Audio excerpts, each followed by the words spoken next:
ہمیں یہ بتانے کی ضرورت نہیں ہے کہ دنیا میں بہت سی چیزیں ایسی ہیں جو ایک دوسرے کی ضد اور ایک دوسرے کے منافی اور مخالف ہیں، اور دونوں کا اجتماع اور اتحاد یہ ہو نہیں سکتا ہے۔ مثلا حرارت و برودت، ٹھنڈی اور گرمی، یہ دو الگ الگ چیزیں ہیں، دونوں کا اجتماع نہیں ہو سکتا ہے۔ دن اور رات، یہ دو الگ الگ چیزیں ہیں، دونوں کا اجتماع نہیں ہو سکتا ہے۔ طہارت اور نجاست، دو الگ الگ چیزیں ہیں، دونوں میں اتحاد نہیں ہو سکتا ہے۔ اسی طور پر ایمان اور کفر، حق اور باطل، دو الگ الگ چیزیں ہیں، دونوں میں اتحاد نہیں ہو سکتا ہے۔ یہ میں نہیں کہتا، یہ قرآن کہتا ہے، حدیث رسول فرماتی ہے۔ 1400 سال نہیں بلکہ جب سے یہ دنیا بنی اور دنیا میں جب سے مخلوقات کی آمد کا سلسلہ شروع ہوا، حق اور باطل ایک دوسرے سے ٹکراتے رہے اور آج تک یہ سلسلہ چل رہا ہے۔ غالباً اسی تاریخ کی طرف اشارہ کرتے ہوئے شاعر نے کہا تھا، ستیزہ کار رہا ہے ازل سے تا امروز، چراغ مصطفی سے شرار بولہبی۔ یہ تاریخ رہی ہے کہ حق اور باطل ایک دوسرے کے مقابل رہے، دونوں میں کبھی اتحاد نہیں ہو سکا۔ دنیا میں انسان جب آنکھ کھولتا ہے اور شعور کی منزل پر جب وہ پہنچتا ہے، خدا کی طرف سے اس کے اوپر کچھ احکام نافذ کر دیے جاتے ہیں۔ سب سے پہلا حکم خدا کی طرف سے ایک انسان کے اوپر جو نافذ ہوتا ہے کہ انسان اپنے خالق اور مالک کو پہچانے، اپنے خالق اور مالک کو تسلیم کرے۔ مگر اس دنیا میں بے شمار ایسے لوگ ہیں جو خدا کے وجود کا انکار کرتے ہیں۔ ایک فرقہ وہ ہے خدا کے وجود کو تسلیم ہی نہیں کرتا۔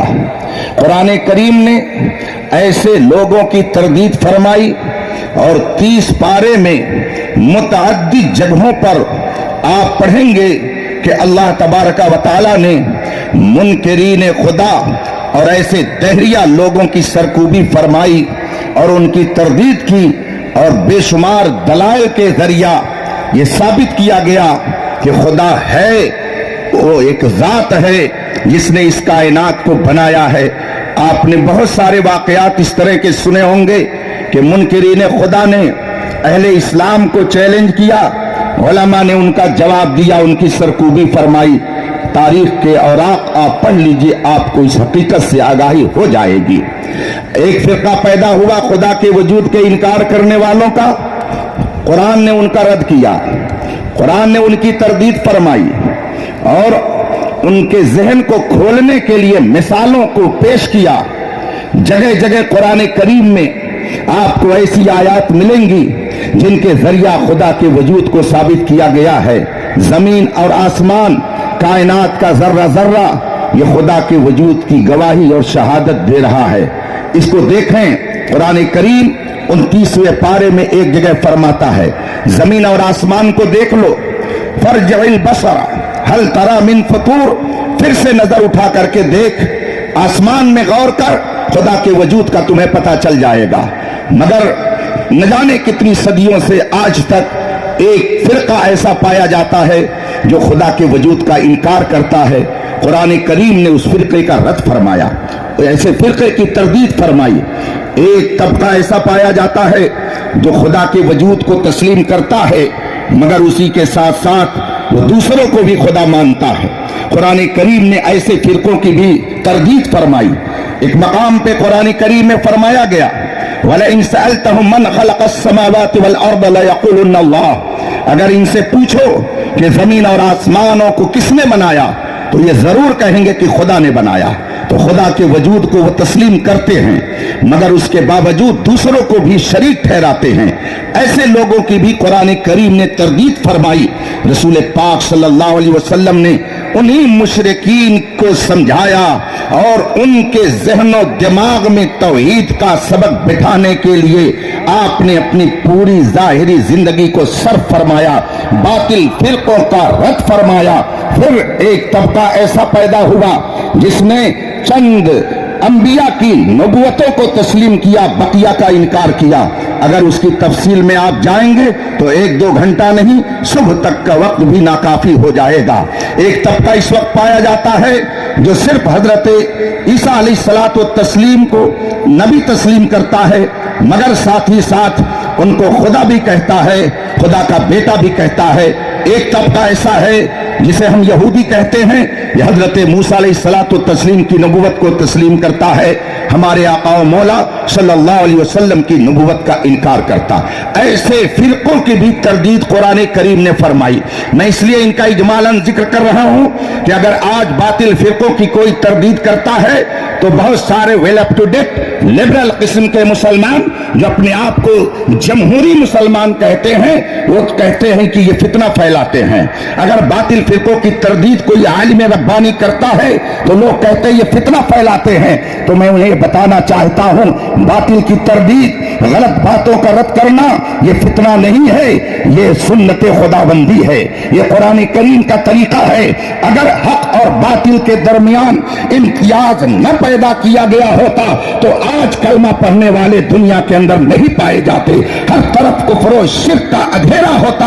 یہ تو اسلام کی سچائی ہے کہ اس نے طوفان کی سطح پر چراغ جلا کر توحید کا نعرہ بلند کیا، جس کی بنیاد پر آج پوری دنیا کے اندر ہر منبر و محراب سے اللہ اکبر کی صدا سنائی دے رہی ہے۔ اس لیے اگر کوئی یہ کہتا ہے باطل فرقوں کا رد نہ کیا جائے، اب تردید کا زمانہ نہیں ہے، تو میں سمجھتا ہوں کہ اس کے اندر کہیں نہ کہیں سے گمراہی ضرور سرایت کر گئی ہے۔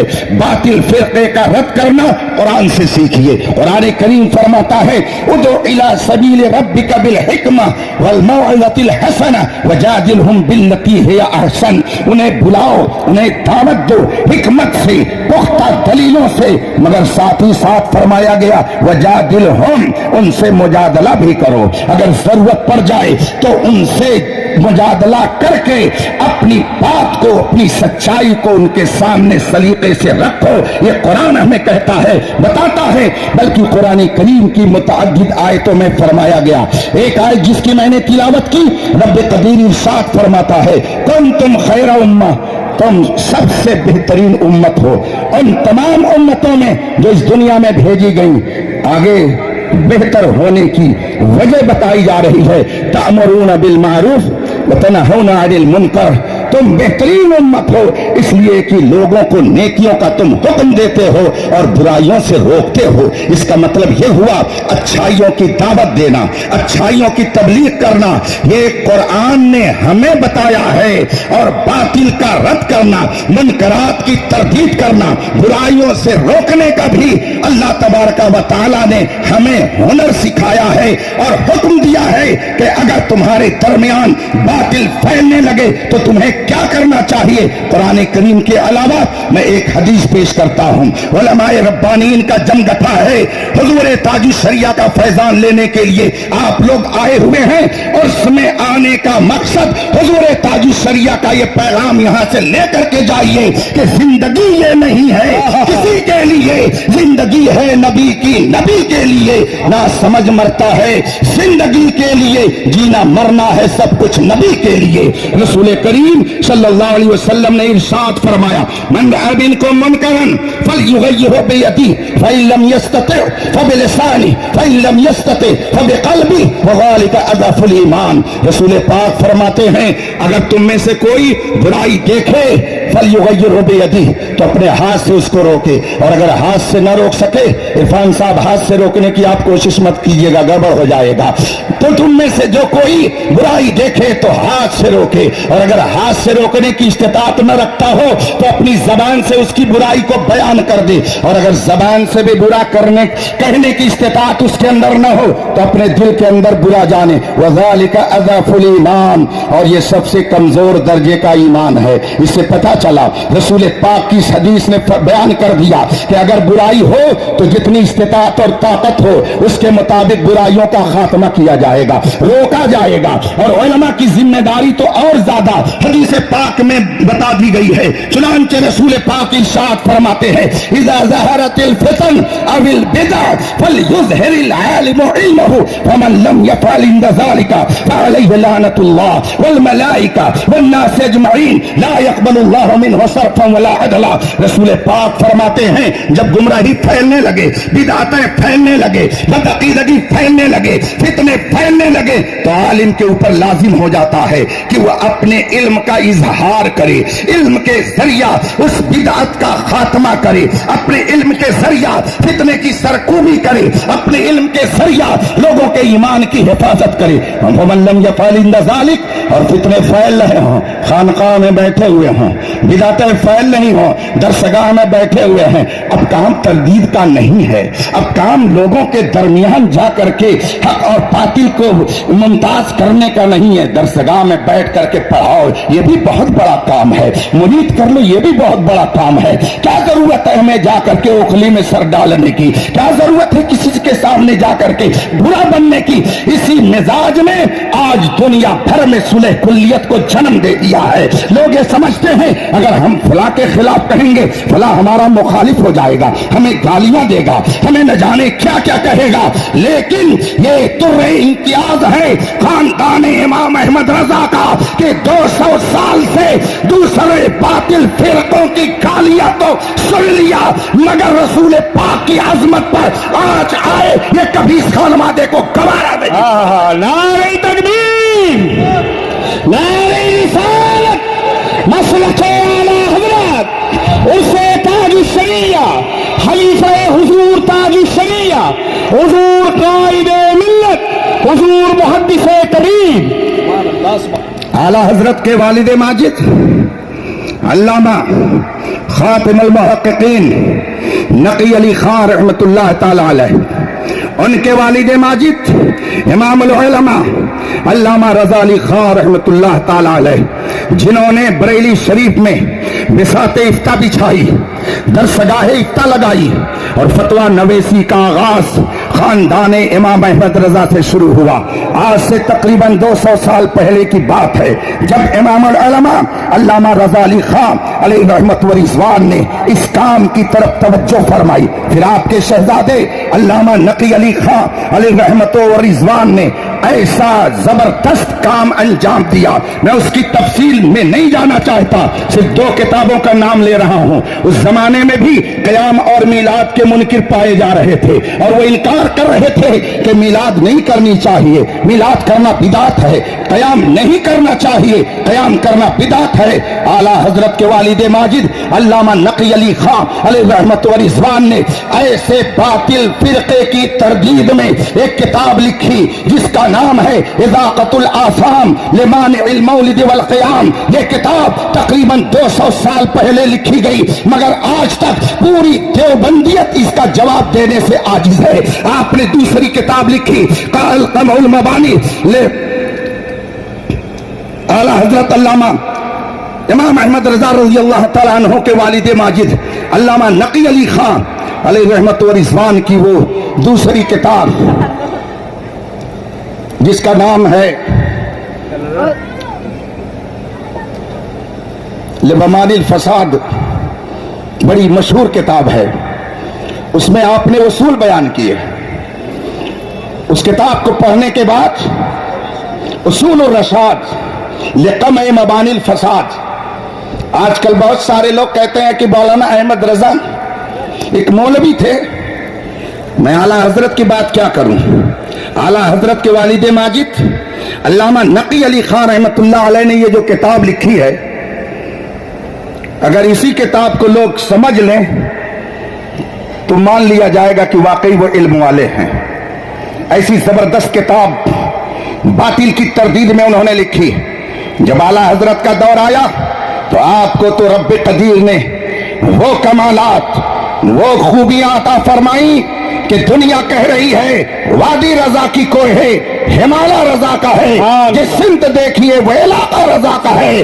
اوروں نے تو لکھا ہے بہت علم دین پر، جو کچھ ہے اس صدی میں وہ تنہا رضا کا ہے. 1000 کتاب لکھ کر آپ نے اہل ایمان کے عقیدے کی جو حفاظت فرمائی تو دنیا پکار اٹھی، ڈال دی قلب میں عظمت مصطفیٰ سیدی اعلی حضرت پہ لاکھوں سلام. اعلی حضرت قدس سرہ نے باطل فرقوں کی تردید میں جو عظیم الشان کتابیں تحریر فرمائی، آج امت مسلمہ کے لیے وہ عظیم الشان ذخیرہ ہے. ایک موقع پر ایک عالم دین نے آپ سے پوچھا تھا کہ آپ کس کام میں مصروف رہتے ہیں، تو آپ نے فرمایا فقیر کے یہاں 3 کام ہوتا ہے، اس کے ذمہ 3 کام ہے.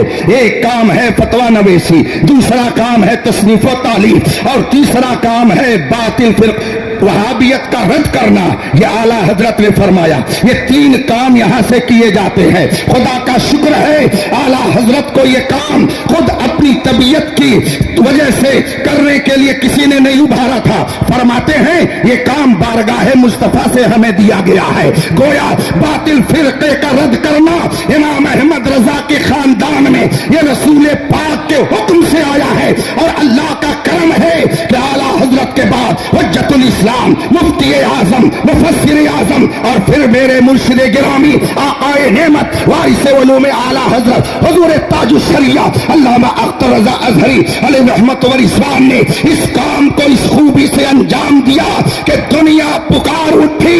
ان کا سایہ ایک تجلی، ان کا نقش پا چرا، یہ جدھر گزرے ادھر ہی روشنی ہوتی گئی. سبحان اللہ. بستی بستی کریا کریا، علم کا ساگر فیض کا دریا، ہم سب کی بخشش کا ذریعہ، عظمت حضور تاج الشریعہ. ہر دور میں تردید کے لیے الگ الگ میدان.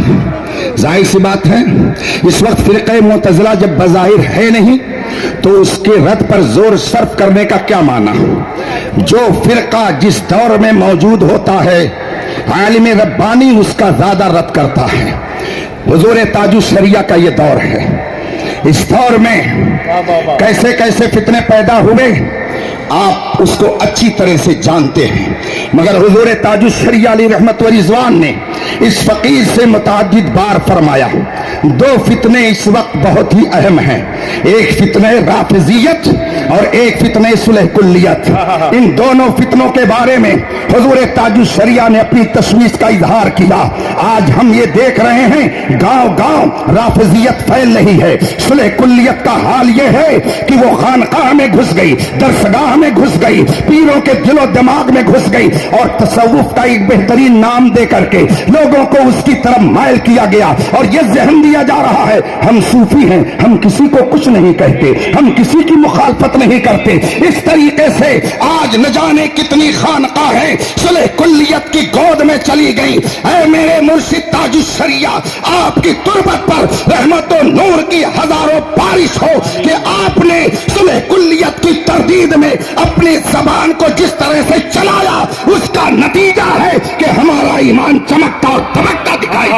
نعرہ تکبیر، نعرہ رسالت، عظمت حضور تاج الشریعہ، عرص حضور تاج الشریعہ. آپ ہم ایک شعر میں فرماتے ہیں صلح کلی نبی کا نہیں سنیوں، سچا سنی ہے مسلم نبی کے لیے، سچا سنی ہے مسلم نبی کے لیے. صلح کلی نبی کا نہیں ہو سکتا ہے، صلح کلی اللہ و رسول کا نہیں ہو سکتا. جو طہارت و نجاست کو ایک کرے، جو ایمان اور کفر کو ایک بتائے، جس کے پیچھے چاہو نماز پڑھو. ایک تحریک چل رہی ہے، بلکہ اب تو نام بنام لوگ کہنے لگے ہیں کہ وہابی کی اقتدا کرنے میں کوئی حرج نہیں ہے. نام بنام کہنے لگے ہیں دیوبندی اگر آپ کی قربانی میں شریک ہو جائے تو کوئی حرج نہیں ہے. اے میرے تاج الشریعہ، نقاب رخلتیے اور ایسے صلح کلیوں کے لیے پھر کوئی ضرب کاری لگا کر کے ہم سب کے ایمان کی حفاظت کا سامان